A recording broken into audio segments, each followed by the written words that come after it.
تو اب میں آپ کو چند ایک مثالیں دیتا ہوں ڈاکٹروں کی، جس سے آپ کو پتا چلے گا کہ بھائی ہم کس چیز سے دل لگا رہے ہیں، کتنے بڑے بیوقوف ہیں ہم لوگ، کانسیپٹ ہی کلیئر نہیں ہے ہمارے. تو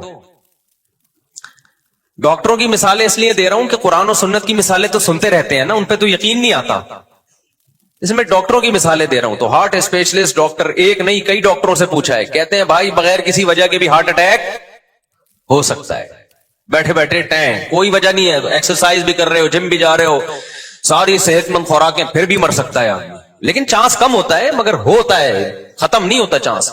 دوسرا بڑی بیماری کیا ہے؟ شوگر ہے کہ نہیں ہے؟ شوگر سے بھی لوگ مرتے ہیں، گردے بیٹھ جاتے ہیں، بینائی چلی جاتی ہے، دماغ خراب ہو جاتا ہے، پتہ نہیں کیا کیا ہوتا ہے. شوگر تو ہر جگہ جا کے اٹیک کرتی ہے. گردے گئے تو ڈائلسس پہ آ گئے، ڈاکٹر خود بتا دیتے ہیں اتنے دن تک آپ کی زندگی ہے. اب شوگر کے لیے کتنے سارے شوگر اسپیشلسٹ جو ہے نا بڑے بڑے، ان سے میں نے رابطے کیے، میں نے کہا بھائی شوگر سے کیسے بچا جا سکتا ہے؟ انہوں نے کہا ویٹ نہیں بڑھنے دو، یہ کرو، وہی جو صحت مند خوراکیں اور بادام پستے اور اخروٹ اور آرگینک چیزیں، سارے ڈاکٹر یہی بتاتے ہیں، بھاگو دوڑو ایکسرسائز کرو. ڈاکٹر صاحب کیا یہ سارے کام کرنے کے بعد گارنٹی ہے شوگر نہیں ہوگی؟ شوگر کے اسپیشلسٹ بولے گا گارنٹی میرے بھائی، بولو نا نہیں ہے. ابے پھر کیا؟ وہ واقعہ بتا دو لیکن ابھی نہیں بتاؤں گا وہ واقعہ. پھر بھی گارنٹی نہیں ہے. وجہ کیا ہے بھائی؟ نہیں بھائی کچھ پتا نہیں ہوتا کسی بھی چیز کا، موروثی ہوتی ہے، آپ کے باپ دادا نانا پردادا میں کسی کو ہوئی ہوگی، آپ کو ہو گئی. گارنٹی ڈاکٹر کسی چیز کی نہیں لیتا. گارنٹی فریج کی لی جا سکتی ہے، گاڑی کی لی جا سکتی ہے، بہت ساری چیزوں کی. انسان کی جو باڈی ہے اس کی گارنٹی ہے ہی نہیں.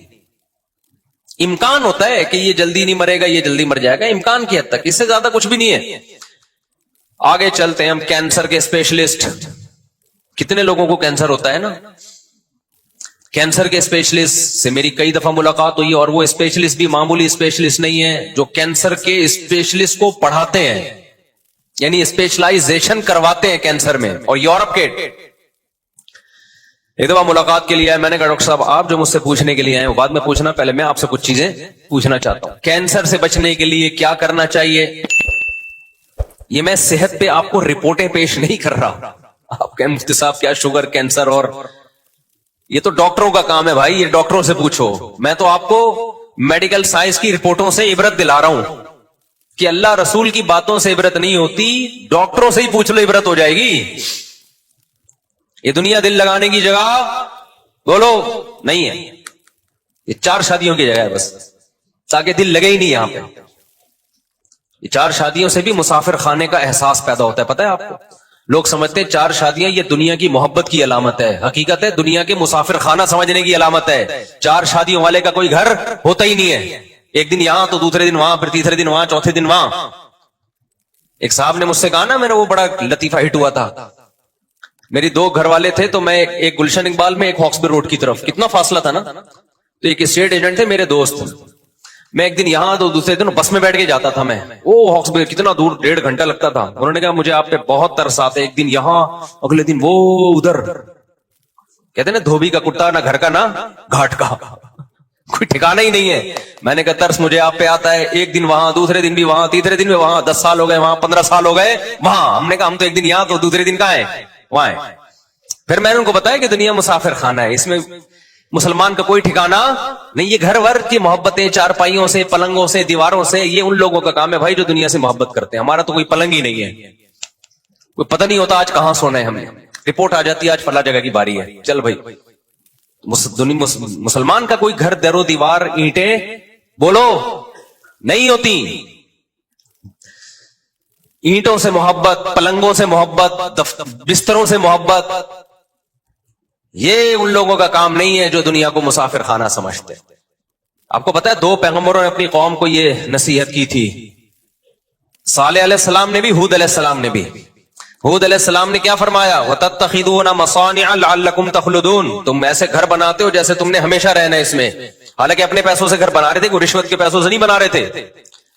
سوال پیدا ہوتا ہے بھائی جب اپنے پیسوں سے، حلال کے پیسوں سے گھر بنا رہے ہیں تو پیغمبر کو اس پہ اعتراض کیوں ہے؟